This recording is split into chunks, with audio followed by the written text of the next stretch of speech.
Dan Pak Kiai Gus Fuad ngomong masalah mimpi, lu pada komplain lah, pada inilah digoreng di TikTok lah, ini apa segala macam. Giliran majikan-majikan lu yang halu tuh yang ngomong 70 kali pakai mukodam bolak-balik ketemu lu yang bikin malaikat capek, lu diem aja. Yang nurunin rantai dari langit sampai ke bawah, lu diem aja. Yang bilang hujan susu, lu diem aja. Yang bisa matiin neraka, gue ini cucu Nabi, lu harus hormatin gue. Kalau mau masuk surga, lu mesti hormat sama gue, lu mesti cium kaki gue, lu mesti gue perkosa bininya, lu mesti gue bantai, lu mesti dihomoin, lu mesti diinin, lu mesti diinin. Pokoknya yang jelek-jelek, selama lu hormat sama gue nih, sama Habib, lu bakal masuk surga. Doktrin-doktrin tai anjing kayak begini kan mesti dilawan. Akhirnya bener. Pas Kiai Imad ngeluarin tesis, ternyata emang kelakuan dia tuh jauh dari Rasulullah. Assalamualaikum warahmatullahi wabarakatuh. Balik lagi sama gue Bang Zaini. Gimana WhatsApp para masa-masa internasional? Apakah ente masih istiqomah dalam kemalasannya untuk kabar buat maksiat? Sekarang lagi rame. Kejadiannya tuh waktu itu Gus Fuad tuh dipersekusi karena dia ngatain, udahlah Habib-Habib di Indonesia tuh jangan berdakwah lagi, dari 100 paling 2 yang benar 1. Terus kedua, akhirnya Gus Fuad itu dipersekusi. Nggak lama Gus Fuad dipersekusi, Mbah Baidowi itu dipersekusi, apa segala macam tuh kejadiannya sebelum bulan puasa. Akhirnya nggak lama kemudian Kiai Imad bikin tesis, yang di tesis itu mengatakan bahwa Ubaidillah anaknya Syekh Ahmad bin Isa al-Muhajir itu ternyata tuh tokoh fiktif ya, nggak ada. Jadi Ahmad Al-Abah atau nggak Ahmad bin Isa al-Muhajir itu ternyata itu nggak punya anak yang namanya Ubaidillah. Dari kitab sejaman juga nggak ada, apa segala macam. Akhirnya itu berkembang polemik akhirnya diteliti. Pas diteliti akhirnya banyak orang-orang Balawi ini tes DNA. Pas tes DNA ternyata haplogrupnya tuh G. Kenapa dia G? Karena dia mempertahankan paternal ya, mempertahankan darah ayah gitu. Wah, ini darah suci nih, kalau diganteng-ganteng sering gila tuh darah suci tuh namanya. Darah dari ayah, ayah. Ternyata ayah gua adalah keturunannya Husain, keturunannya ini apa segala macam, dan gua adalah cucu Nabi, gua berhak, gua ini cucu Nabi, lu harus hormatin gue. Kalau mau masuk surga, lu mesti hormat sama gue, lu mesti cium kaki gue, lu mesti gue perkosa bininya, lu mesti gue bantai, lu mesti dihomoin, lu mesti diinin, lu mesti diinin. Pokoknya yang jelek-jelek, selama lu hormat sama gue nih, sama Habib, lu bakal masuk surga. Doktrin-doktrin tai anjing kayak begini kan mesti dilawan. Akhirnya bener. Pas Kiai Imad ngeluarin tesis, ternyata emang kelakuan dia itu jauh dari Rasulullah. Dan Rasulullah ini ternyata nih ya nggak terima lah bahwa namanya itu dijelekin, bahwa Rasulullah itu nepotisme, bahwa Rasulullah begini apa segala macam. Akhirnya nggak lama ada Maulana Ishak tuh bermimpi ketemu Rasulullah dan difasilitasi sama Gus Fuad. Ingat ya, Gus Fuad itu cuma memfasilitasi doang. Gus Fuad itu bukannya Gus Fuad itu memfasilitasi objek gitu loh. Jadi segala sesuatunya cuma memfasilitasi doang. Nah, giliran Pak Kiai Gus Fuad ngomong masalah mimpi, lu pada komplain lah, pada inilah digoreng di TikTok lah, ini apa segala macam.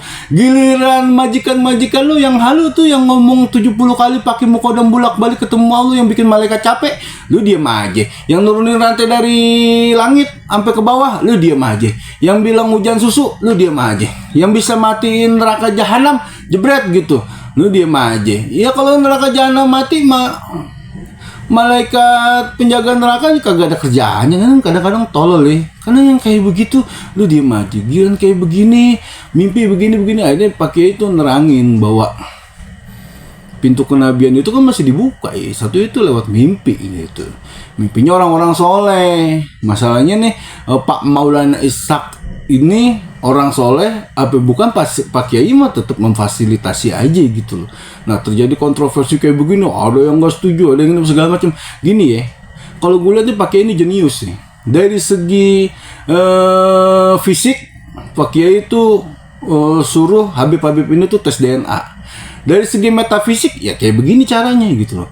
Jadi mau dari segi apapun, mau dari segi fisik, metafisika, dia tuh nggak bakal bisa ngebantah bahwa dia itu bukan cucunya Nabi. Begitu doang, simple, selesai.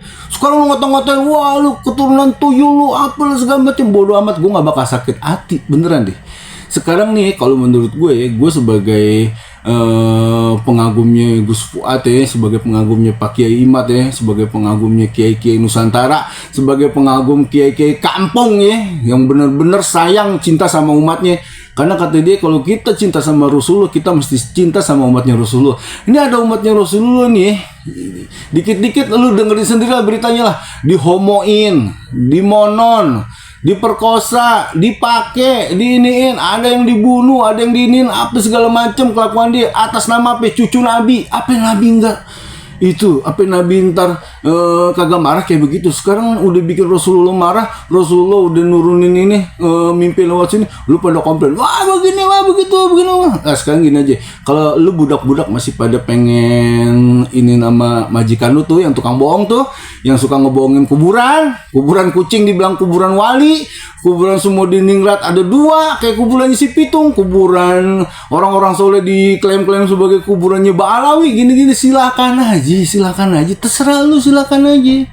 Cuman inget, setiap maksiat itu ada balasannya, setiap maksiat itu ada balaknya. Makanya gue bilang sama malesan-malesan Indonesia, udah berhenti, jangan maksiat, setiap maksiat itu pasti ada balasannya. Nah lu maksiat ngebohongin umatnya Rasulullah, itu lu terima aja ntar balanya kayak gimana. Pakai udah bilang ya, udah ini. Lu kalau misalnya kayak begini-gini terus, ntar bisa kayak di Rohingya. Dimulainya tuh ntar dari Martapura, dari tempatnya Abah Guru sekumpul. Itu gua rasa itu bukan ancaman. Kita lihat aja ntar ke depan kayak gini. Mudah-mudahan sih kagak ya. Ya udah gitu aja ya. Gue sebagai apa ya, sebagai sekarang gue males sih ngomongin masalah ini lagi, kagak pinis karena kalau digoreng lah apa segala macam. Itu ada lagi tuh yang dulu itu udah dikasih duit sama pakai malah nyela, malah fitnah, malah inilah, malah itu. Wah itu tuh Gus Fuad itu upload grupnya. Oh nih dibilang nih, pakai udah ngomong kan, kalau misalnya dia ntar keturunannya Petuk Garing pasti diumumin, kalau keturunan apa pasti diumumin. Terus dia fitnah, pakai itu udah keluar itunya gini-gini, cuman dia malu aja upload grupnya. Oh ya Allah ya Rabbi, nggak malu mau upload grupnya. Oh apa segala nggak bakalan, gue tahu juga dia pasti diumumin. Nih upload grup saya ini loh, nggak mungkin saya nggak ini gitu. Udah sabar aja. Sekarang kan udah Mas Hadi tuh udah lagi nge-track tuh, ternyata tuh emang di sononya di tempat family tree-nya tuh emang ngaco gitu loh, emang nggak diinin. Gue saranin sih ya banyak lah ya tempat-tempat tes DNA yang lainnya apa segala macam. Dan mudah-mudahan kayak gitu aja ya. Ini opini gue, Bang Jai ini si botak yang nggak punya harga diri dan nggak punya nama baik. Makanya kalau mau ngata-ngatain gue nggak apa-apa, terserah, bebas. Dikatain sama budak mah gue nggak bakal sakit hati. Gitu. Kecuali kalau mak gue mau pakai yang ngatain gue, baru gue mikir-mikir, wah ternyata nih gue salah nih treknya. Sampai kapanpun Gus Fuad dan kawan-kawan, Pak Kiai dan kawan-kawan, gue pasti ngebelain terus apapun yang terjadi sama dia. Karena dia apa? Dia tuh sayang dengan kemanusiaan, dia cinta dengan kemanusiaan. Dia tuh nggak pengen tuh yang namanya manusia tuh, satu manusia mengintimidasi manusia yang lainnya. Karena dia bermutawan benar-benar sama Rasulullah, dan Rasulullah tuh sayang banget, cinta banget sama umatnya. Umatnya tuh siapa ya? Semuanya, kita tuh manusia tuh umatnya dia. Makanya kalau ada bani yang songong nih, bani yang belagu, yang beleguk nih kayak begini, ya lawan lah. Budak-budaknya bodoh amat. Mudah-mudahan gue doain aja. Banyak kan budak sekarang yang udah insaf. Bang dulu gue pajang foto Habib, sekarang gue turun-turunin, gue bakar-bakarin di tempat sampah bang. Ada banyak, alhamdulillah lu pada sadar, pada ini segala macam gitu ya. Mudah-mudahan lu juga pada sadar ya. Ya udah gitu aja ya dari gue Bang Zaini. Assalamualaikum warahmatullahi wabarakatuh.